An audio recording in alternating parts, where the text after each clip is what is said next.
Welcome back to Midpoint, everybody. Also, let us welcome back Tennessee Representative Marsha Blackburn joins us here on the show. Congressman, earlier we had a chance to talk with Ron Paul. I asked him a question. I wanted to get your opinion on this as well. Specifically about President Obama, what we have seen, what we have heard, the things, of course, talking about the Secret Service, ISIS, the war, and so much. Is this the most detached president that you can remember? Somebody who really seems to be completely out of touch with what is happening on a day-to-day basis. Oh, yes, indeed. I think the entire administration is agenda-driven, their agenda. And they want specifically to achieve certain benchmarks. And part of it is taking an exceptional nation and making it average. And they go about that in so many ways, centralizing control of health care,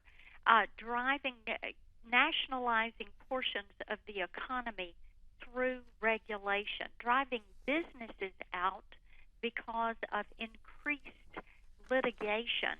And they do this every single day. And we have even asked some of the agencies that we oversee at Energy and Commerce, do you do cost-benefit analysis? They will answer, no, we do not. And the reason they don't is because doing a cost-benefit analysis of how a certain regulation would affect the marketplace may not coincide with the outcome that they are seeking to achieve. So it doesn't fit. They don't do it. Is there any doubt in your mind, personally, that come the midterm elections, the American people will speak and they will throw this administration a real shot to the jaw here and tell them your last couple of years, not going to be worth it, Mr. President. We must have change. Well, my hope is that you're going to see that happen come November and that some of these agencies will be reined in. Right now, as you can see by people like Lois Lerner and Julie Pearson yesterday, they feel as if they're above the law. And because of that, they don't have to abide by the rule of law. And these bureaucrats that are running these agencies all too often just say, well, the president wants this outcome, so thereby through the rules, we're going to go around Congress, and through the rules, we're going to set on a different process, and through the rules, we are going to implement fees, which in essence is another tax on not only American business, but the American people. I also know that when it comes down to different groups in the administration, governmental groups, that you are right now in the midst of I don't want to call it a fight, but certainly fighting for what is right against the Drug Enforcement Administration, Correct. Claiming that they are trying to intimidate members of Congress. This is about a prescription drug bill. How does the intimidation come in here, and what are they doing? Oh, my goodness. We were trying to work through the process of, and this is with Tom Marino, one of my colleagues, and it is H.R. 4709 went through the House on a voice vote. And in the process of working with the DEA to come up with the language, we had a deputy administrator, the deputy administrator from the DEA, accused Congressman Marino and I of supporting criminals. And it is an accusation that is completely inappropriate, first of all, but is misplaced. What we were seeking to do is get in behind some of these pill mills and get rid of those. Having the DEA focus on the real problem.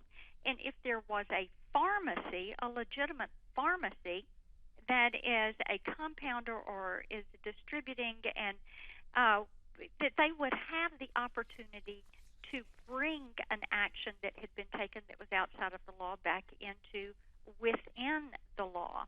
And we're doing this because we know that the opioid overdoses have claimed about 125,000 lives in the last decade. We know that in the past couple of years, you have had prescription drug deaths that have exceeded those from heroin and some of the other drugs. This is a problem that needs to be addressed. And so as we sought to work through this, we were fought by the DEA on it, and as I said, the deputy administrator making those comments which are completely unacceptable. How angry are you? How angry are you that somebody accused you? I got about 30 seconds left. How angry? Well, I'm pretty upset about it, or concerned about it, most of all. Because if he's going to accuse me of that because it requires him to do more work, what is he doing, to accuse other people or my constituents? And so the actions are inappropriate. So thereby, Congressman Marino and I have taken the steps we've taken. There is so much going on that's inappropriate inside the Beltway right now. We can only wait for the midterms and hope that a lot of it's going to shake itself out well. Absolutely. And certainly good luck to you as well. Congressman, thank you so much for joining us. We'll look forward to speaking to you again. Bye-bye. All right. Later on this hour, the long term for Americans in Afghanistan and the Middle East. And the long-term outlook for Obamacare. Yes, it is now the one-year anniversary of the Affordable Health Care Act.